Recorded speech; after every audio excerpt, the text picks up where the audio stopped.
Hello, everybody. Welcome back to the podcast. So, today I have a little quote for you guys, and it is from Tom Kaur's new book, Buy Yourself the Damn Flowers. I've been loving this book so far, and I have another quote that made me gasp when I read it. So, I've got to share it with you all. So, it says, I realize the past doesn't exist. It is simply an accumulation of memories in my mind that receives whatever level of attention that I decide. And when I first read that, I was like, holy crap. Like, all the things that I hold on to about my past and the things I've experienced, at this point in time, they are a literal figment of my imagination. They don't exist anymore. And I just find it wild to actually put that in perspective, because when you actually deep that fact, then you realize I don't have to remember any of that stuff. Like, I don't have to pay attention to it. I don't have to acknowledge it. I can completely move on because it's not in my present and it doesn't exist anymore. And the only thing that's keeping it real is me reliving it inside my head. So I wondered, Deb, have you had experiences of you like holding on to like things in your past that you've kind of replayed in your head and stopped you from moving on, that you'd like would in the future try to let go so the past is like no longer in the present? Literally all the time. I think I'm like an anxious rememberer in terms of like I always, especially when it comes to like even minute things, like one time I acted awkwardly in front of someone and I replay the situation over and over in my head, and it makes me more awkward when I'm in a similar situation again in the future. Yeah. And there's also been like more traumatic things where like I guess like victimize myself sometimes because there are certain memories that I give attention to in my mind that I let define my future, or I let define my present in terms of like, okay, because I'm giving attention to them, I'll make myself feel sad, or because I'm giving attention to them, I'll get frustrated or resentful, or again, kind of go into like feelings that I don't necessarily need to be feeling and I'm choosing to feel because of what I'm choosing to give attention to. So I do it all the time, and I do admit I find it quite hard not to do. Like, it is so hard to like focus on the present and also like remind yourself that the past as well as the future to a certain extent, like, they don't actually exist anymore. Like, they're not in front of us anymore, and that's a really hard fact, I think, for me to like accept sometimes. But what about you? So, yes, in the past, I have held on to the past quite a lot. And I feel like that's where a lot of my like negative emotions stem from, is me like harboring things that have happened before. But after reading that, I found that so healing, because it's just reminded me that I can move on and that stuff isn't in my now. And I think when you do get stuck in that state of like just, I guess, victimizing yourself in your own mind, because you're like, oh, I've been wronged in this way, or like people are treating me like this, or this has happened to me, which now makes me like this really like this person that's not very confident in themselves. And all these things that have happened to you prior have created these limiting beliefs, have created this like sense of self-worth that's maybe a lot lower than it should be. Those things happen, and you don't want to take away from like your experience, but also those things, that experience doesn't actually exist anymore. Like, it's not you, it's not who you are right now, it's not what you're experiencing in this like present moment. So why focus on it? And I've never heard the past be phrased like that, and the way that it's like literally a figment of your imagination. So you have full control over like whether you choose to remember that, fixate on it, dwell on it. Like, that is in your full control. And like you said, it is a difficult thing to kind of stop focusing your attention on. But I think what the quote goes on to say is that in order to kind of stop focusing on that, you kind of do have to shift into something else, like what your next focus is going to be.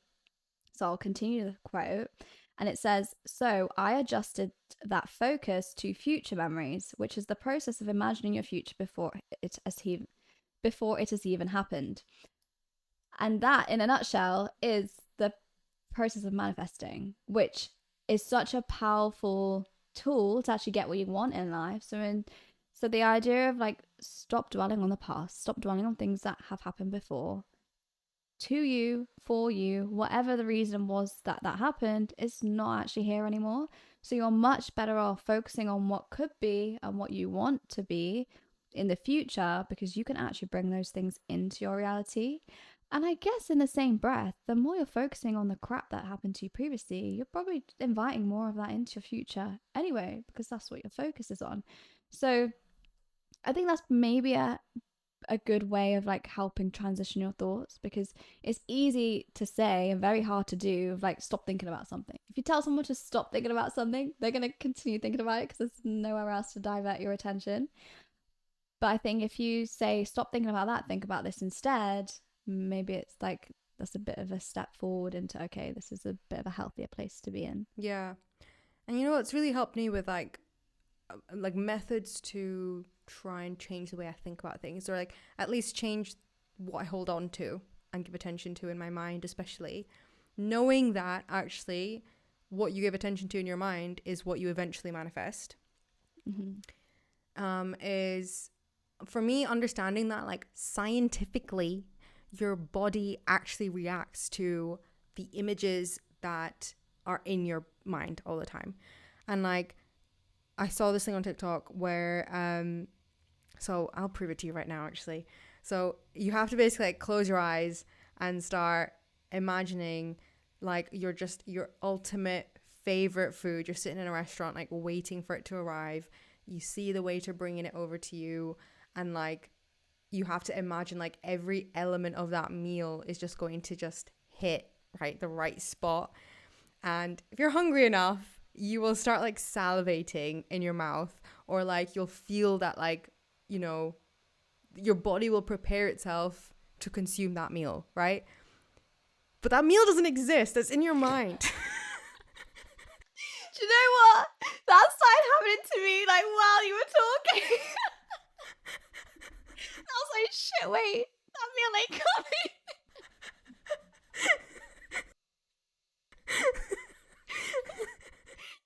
That's also because I'm very hungry. I have not had lunch or breakfast. Okay, but proof it works. Yeah. Exactly. That's proof that it works, right? Your body literally physically reacts to what's in your mind. That's crazy. And I don't know if like you're the kind of person who's like me, who needed that exercise to realize, oh, there's a link there. Because once I understood that, then I was like, oh, of course your body kind of reacts to what's in your mind because it's your friggin' brain, duh. But I didn't really think about that before in terms of like memories and experiences. So it would then, of course, make sense that if you're constantly visualizing or thinking in your brain about your dreams and like the possibilities of what you could be, and like your most confident self and your most like fit self, or your most, I don't know, wealthy self in your mind, your body will physically prepare you for that in terms of like feeling excited.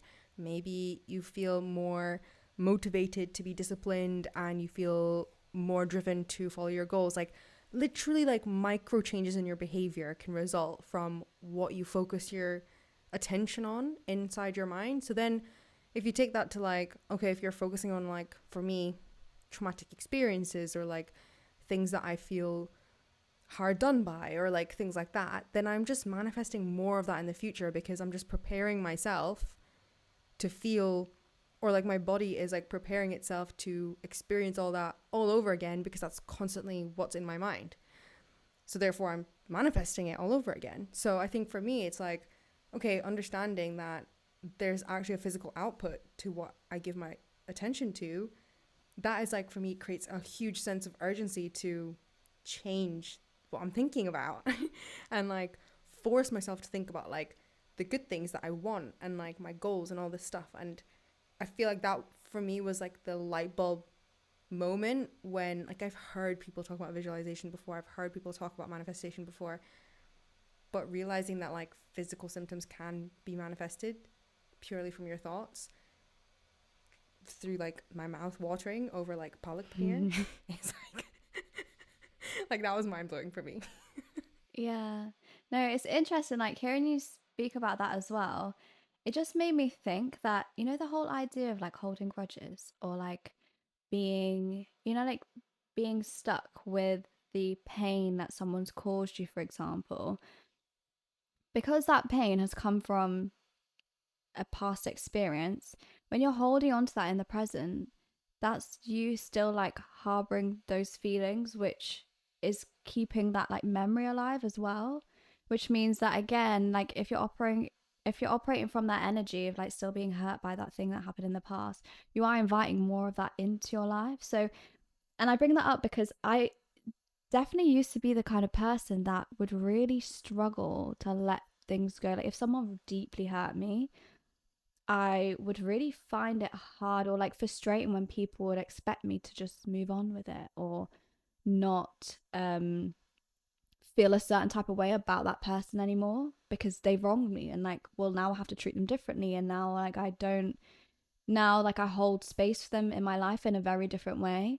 But now reflecting on that and like this whole quote in itself, you can't live a happy life doing that because you're keeping yourself stuck in that place where that thing happened, which means you're stuck in the past because that thing hasn't happened right now and that thing isn't part of my present. So, say someone hurt me really badly in the past. So now I treat them differently and I respond to them differently and I get triggered by that same thing constantly.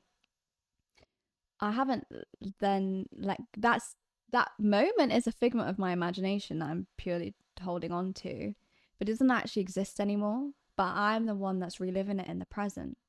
So, and because of that, like you said, like what you focus on and your thoughts and like it has that physical impact on you that later you will continue to receive that same treatment from people or you'll find yourself in those similar situations because you're still holding on to the fact that that's how people treat you and that's how people behave around you.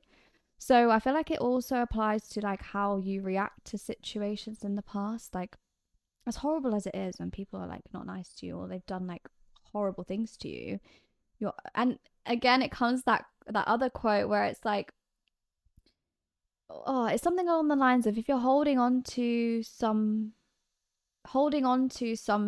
like a holding on to a grudge is like drinking poison for yourself. Like you're the only one that's going to be impacted by that. You're not hurting them. And I used to get infuriated by quotes like that because I'm like, well, I'm going to still be annoyed. Like it's not fair to like, expect me to forget and move on because they hurt me. So why are you telling me I'm damaging myself? They damaged me. Do you know what I mean? Like I used to have that mentality. I was like, I'm not drinking the poison. They fed me it. That's why I feel hurt. But actually, they did that in the past. They ain't doing that right now. That situation is done. It's over. It's not in existence anymore. But what is in existence is in my brain and the imagination and the memories I'm replaying. So that's been a bit of a light bulb moment for me because I'm like, actually, yeah, you can let go of stuff and you kind of have to if you want to move on with your life and you want better for yourself. Because if you do stay stuck there, then you can't really progress with like good things happening and, you know, like moving away from those situations that you don't even want to be in anyway. But for some reason, you're still holding on to that. Yeah. And also, let's not forget that, like, when you're holding on to things, oh, yeah, you might not be able to experience good things, but good things might still be happening to you in the present and you're choosing to not give them attention because you're focusing on the past. Like, I think we forget about that as well. It's like we're actually, okay, there's one thing where I'm not making space for nice things to happen by focusing on the past, but I'm actually ignoring the good things that are happening already right now, right in front of me on purpose because I'm choosing to hold on to the past. And I think that's so damaging. Yeah, that's so true, actually. That kind of relates to the whole gratitude thing. It's like you can't fully be immersed in your gratitude for your life and your experiences and the things that you have right now, right in front of you, if you're constantly being obsessive over like, oh, everything that went wrong previously and how people did you dirty and how like life didn't work out back then when you have everything you prayed for literally right now, like on a plate, and you're not focusing on any of that. So how are you going to get even more? So that's a really good point, actually, because you can't focus on the two things at the same time. You're going to make a choice. So if you're making the wrong one, then that's also why like you'll end up snowballing back into that place. And then you'll end up being confused because you'll be like, and only at that point you'll realize, oh, I had everything and I lost it. Well, yeah, because while you had it, you were so miserable, unhappy, and unsatisfied because all you could think about was the non existent part of your life, the past. You're also like conditioned. I think the more you hold on to the past and like things, situations where you've been wronged, you also start to look for that more because you're you don't really know how to not do that, especially if you hold on to it a lot. And the way I relate to this is being quite what's the word, like just like mean to my self-critical, highly self-critical. I'm quite conditioned to do that. I'm trying to break that right now, like the last year, but because of that, any, for example, like my progress with fitness, I found it quite hard to focus on like the bits of progress that I've made this year, focusing instead on like bad habits and experiences, whether they were done to me or whether I've done them to myself before, focusing on that and thinking, well, I'm not at my like, I've not achieved all these goals yet. I'm focusing on all these like negative things I used to feel, ignoring the fact that I've made so much progress this year and that I'm like miles ahead of the negative experience that I'm focusing on in my brain.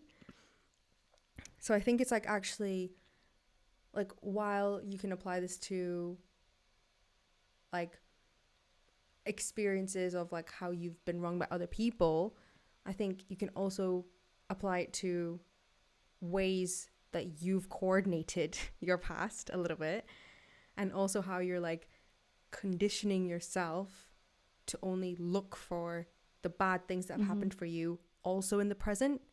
And I think that also links back to how we were saying at the beginning, like how we manifest more of that.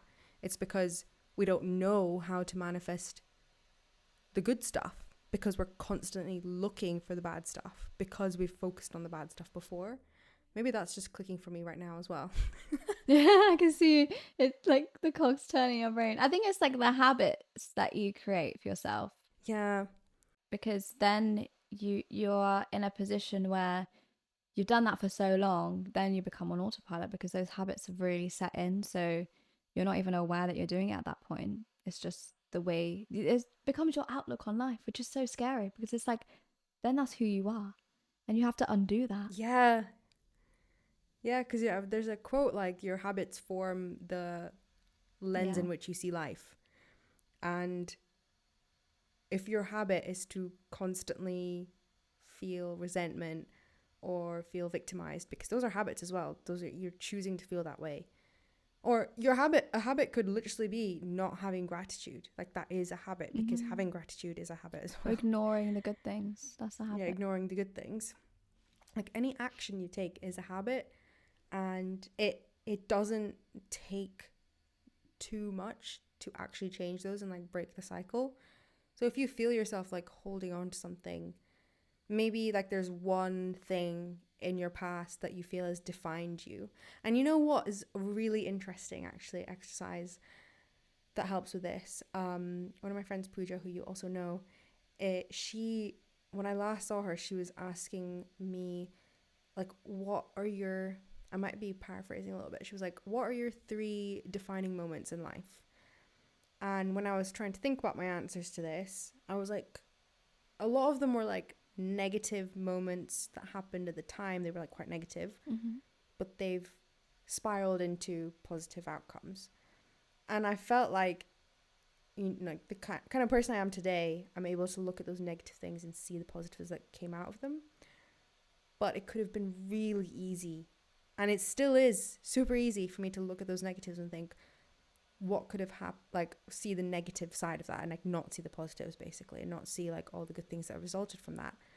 So I feel like if you think about like your key moments in life or like maybe pivotal moments, do you see them as negative or are you able to see positives that have resulted from that? Because I think there will be both, but it all Yeah. depends on like your ability to see the positives a Mm-hmm. little bit. Yeah. I feel like when it comes to things like that, I get sometimes sucked into the trap of, so say for example, there's like a key defining moment, and if it was negative, then my immediate feeling would be, but if it was positive, then things could be so different. And that gets me like trapped in a bit of a rut sometimes, because I'm like, well, shit happened, but if it didn't, where could I be? Like, I could have had a completely different trajectory of life. But at some point, then you just have to kind of sit with yourself and be like, well, it didn't happen that way. And it, the way that it has happened, it still led you to this path that you're on now, which is a damn good one. So it's funny because in life, like, you have to take what you get at the same time. Like, life is life. You're always going to have obstacles and things in your way. And no matter how much you manifest all the great things in your life, you are a living human being on this planet. You are made to face challenges. You are made to like come across obstacles that you have to figure out for yourself. You're made for a life that teaches you to grow and develop and go through different things. So you're never going to have a stage in life where you just like at optimum joy like 100% of the time, or like whatever that top, because if you were at that point, you'd be dead. Like, you wouldn't even be Yeah, here. there's nothing else. Yeah, that's so So right. you can't really look like, so that's why I tell myself when I get in that situation where I'm like, well, yeah, things could be better, like if that defining moment didn't happen, or if things didn't happen in the way that they did. And that's how I get myself stuck into like fixating on the past, because I'm like, well, if that thing didn't happen, right now would be very different. And like, there are some things in my now that I want to be different, but I don't have control over that. So I think that's probably like a shift in mindset where like shit happens and you have to accept that. And I read in a book once, it said something like, I don't know which book it was. I think it was the essays one. Yes, And that's it where I said got the something habit like, lens one as well. yeah, and one of the quote or one of the essay titles was something like accepting that life is life. Like, you have to have a level of acceptance that your life is not going to be perfect, and life is gonna life. Yeah, Like, shit's gonna happen. You're gonna have to go through some stuff. You have to have that level of understanding that that's what you're here for. Like, you're not ever gonna reach this level where like nothing can touch you, and you're never gonna go through anything. And that doesn't mean that you have to be fearful of those things and you have to like panic that bad things are gonna happen. It just means that like you will have to figure out how to deal with some tricky things. And it's normal. It's not abnormal to go through that. And it doesn't mean that you've manifested wrong, or it doesn't mean that, you know, there's something wrong with you. That's just the nature of the game. And I feel like we kind of forget that sometimes when we do fixate on things like the past, or like things not working out how we wanted them to, or I tried to manifest this and it didn't work for me. And, you know, all these like things that we get frustrated or hung up on. And we actually forget that this is life. Like, shit isn't meant to be perfect. Things aren't meant to go wrong. Like, it's how you deal with them. And there's also like quotes I've seen on, it's not even like the thing that happens to you that is the issue. It's your perspective and how you deal with it. That is the issue in your own life. So if you are like angry about something, that's the issue. It's not the fact that that happened, because that was going to happen regardless. But yeah, you feel the anger and whatever. It wasn't a nice thing to happen. But are you going to sit in that anger, or are you going to, like Hugh said, are you going to see the other side and like see that as some positive in that defining moment? and I think it's also really useful to look at like your defining moments as like things you got through. Like, they're not things that actually define you, even though I'm calling them defining moments. Yeah. Maybe like pivotal moments, because I think what you're saying about like how you choose to react to things, and also like your like how you choose to let them shape you, or how you can control, or you feel like you control the things that are happening to you.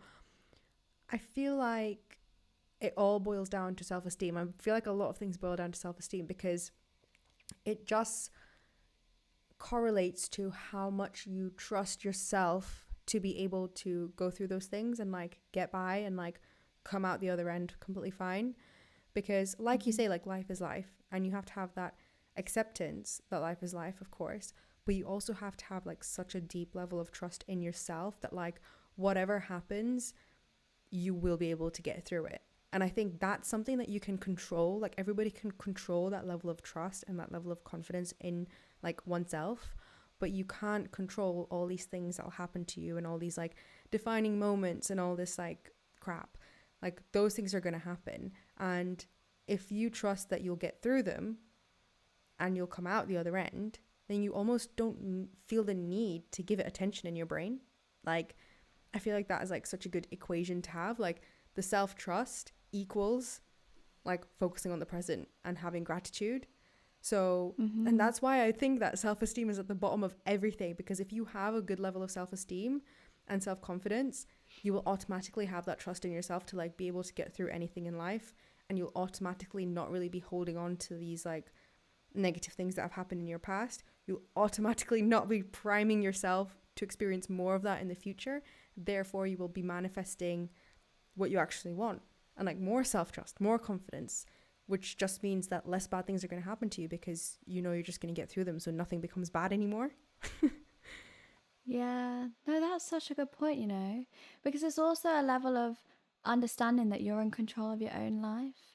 And that, like you said, if you're focusing on your trust in yourself, that, okay, life's going to throw shit at me, but I'll be able to stand my ground and I'll be able to get myself through it, then you can't really like be rocked from that position. So you could like struggle with things, but you'll always come out the other side. And I think probably the people that get panicked and fear of what life's going to throw at me, or like get stuck in that rut of feeling like, oh, life's been so bad, or I've had to deal with really difficult things, you probably do have low self-esteem at that point in time, because then the reason that you're feeling that way is that maybe you think that if you had to go through it again, you wouldn't handle it. That's exactly it. Honestly, that's exactly it. And like, I realized that a lot about like, sometimes, people who like think about worst case scenario. Yeah. And like, sometimes you convince yourself that like, okay, I'm going to think about the worst case scenario so that I know how to handle myself if it happens. When all you're actually doing is telling yourself, I don't trust myself to get through the worst. Therefore, I need to visualize it over and over and over again so that it definitely happens. And then I prove to myself that I can't get through it. That's so funny, but so true. That's what everyone does. All these like Yeah. anxious people, that's what we do. Yeah, you literally torture yourself over a situation that you know that you don't have the self-trust to deal with, which is why you're worried about in the first place. But then it comes around and then you get literally swiped by it because you didn't, instead of building the skills to deal with that situation, you were just focused on bringing that into your reality. Literally. And you know what? On that, I don't even think you need to build skills to deal with a situation. I think you just need to trust that like anything in life, you'll get through it. Like, But I think that's a bit of you have to build self-esteem, I think, especially if you've come from a place where maybe it's been knocked a lot, or, you've been in an environment where your value was, you were made to feel of less value, and that's why your confidence was knocked. I feel like it becomes a thing where it's a bit of a skill to build that back up again so that you do feel sure of yourself and sure that like your decisions that you make are good for you, and that like whatever happens in your life, you can handle it. And sometimes if you've grown up in a way where you haven't really had that knocked, because I feel like we all are born with a level of self-esteem. I don't think we're born like anxious and unsure of ourselves, are we? I don't know. I think you're right. Yeah, we're born with a level of it and then it gets knocked. And then so then I feel like you have to at some point realize that, no, I need to focus on building this up for myself and figure out ways to do that. So then when these situations arise, you're not sat there panicked and like manifesting more bad things. You're actually a very secure person that knows whatever life throws at me, I'm going to deal with it and I will come out the other side. But it's a conscious thing, I think, for a lot of people. Maybe not all people, but a lot of us need a bit of like, okay, I need to focus on like myself and building this, this mindset that I do have trust in myself. Because if you for a long time not even been given the space to like trust your own decisions, or maybe you've made a mistake and it's people have come down really hard on you and you've been made to feel bad about your failures, things like that will 100% affect like how you deal with things in your adulthood or in general. And you don't want to beat yourself up for being like that, and you don't want to be like feel that guilt and that shame and feel like even worse about yourself and not having trust in yourself and not being like a self-assured person. Like a lot of us are put in situations where unfortunately like those characteristics are not, and then you do feel a bit less of value and you do feel less confident in yourself. But that doesn't mean that if you are a person that's not confident and you feel like you've got low self-esteem, it doesn't mean that you can't get to a place where you're super sure of yourself and you really are secure in who you are and you can feel more confident. But I think it definitely takes work sometimes. Yeah, I completely agree. And like, I am using fitness to do that. And I think fitness is a Mm. great like tool to build that self-esteem and discipline and stuff, because to be honest, I think fitness is an easy way to do it, because like all you have to do like These 100 things. yeah, these are the things, but like things like showing up, exercising, pushing through uncomfortable, like physically uncomfortable feelings of like, when you're tired or doing cardio, your actual muscles are aching or things like that. Pushing through those feelings builds that level of self-trust and also builds that feeling of like, that was really tough, but I did it. And like, it's like constantly telling yourself that. It builds self-trust and self-esteem. And like, I'm not planning to go be some like crazy athlete or like do anything wild in the fitness world. I am just trying to build such a high level of self-thrust. Oh, thinking about the gym too much. High level of self-trust, using fitness like as the vehicle to do that. And I think there's loads of different ways you can build self-trust and discipline and stuff. Obviously, like there's so many different habits and hobbies and things you can do to build it. But fitness is a really easy way, I think. And also it helps your longevity. I mean, it's good for you. Yeah, it's good for you. So it's like why double not whammy. try it? Yeah, Yeah. literally. That's a good point. That's a good place to start because you want to focus on the easy wins. And if you are starting that journey of like, okay, how am I gonna, genuinely learn to trust myself? Because you can tell yourself, oh yeah, I can get through anything. But then when it comes to the problem, and then you're panicking and you're fearful and you're anxious and you're going over worst case scenarios, like you said, that's not you trusting in yourself. So you got to really like build those like muscles to like automatically deal with the situation in that way where you're like, okay, this is happening. This is, yeah, a bit difficult to deal with, but we're going to manage it. So doing things outside of like problems and, whatever issues that come into your life, like fitness, things that you can control. That's a really good tip to, regain that control. And then you can also set your own targets and your own goals and like what you want to achieve. And when you achieve them, you also build that level of trust with yourself. So then, when you set your mind to something, you do achieve it and you get it done. And it also builds that discipline as well to like not attach your thoughts to the past and like all those other things that we were talking about earlier, because the more you discipline yourself to steer in the right direction, you'll find it a lot easier to not get sucked into old habits and like, breaking away from the unhealthy habits that you have. Mm-hmm. That's exactly right. Because like even now I'm like, I used to be the kind of person where like if something good happened, I'd automatically think about worst case scenario. Whereas nowadays I just don't do that anymore. And if I feel tempted to mentally prepare in case something goes wrong, I just like that don't whole do it. feeling of something being too good to be true. So then you almost like self-sabotage because you're like, oh, but this good things happen. But in the past, I know that things go wrong when things start to go good. No, even look at that phrase you just said. Too good to be true. Too good for what? What is too good for you? Like, why are you telling yourself that you're not good enough for this thing? Who said that was too good? There could be even better than that too good. So. Yeah, exactly. That's a good point. Okay, so I think we'll leave the episode there. We really hope that was an insightful conversation to listen into. It was definitely a really insightful conversation to have because I think there's so much learning to be done and had when it comes to like letting go of the past and like trying to move forward to the future, manifest the right things in your life. And it's definitely an up and down journey for us all. So I want to reiterate to never like beat yourself up or like feel bad about like relapsing into old habits and maybe trying to progress but then feeling like you're taking steps backwards. Sometimes it happens, and I feel like the more you just try and make the right step toward the right direction, you'll get there in the end. So it's all a matter of just making progress. But if you are listening to us on Spotify or Apple Podcasts, please give us a rating and let us know how you're finding the episodes. And also give us a thumbs up and subscribe to our YouTube channel if you are watching us over on there. And with all that being said, we'll catch you in the next episode. Bye, guys. Bye.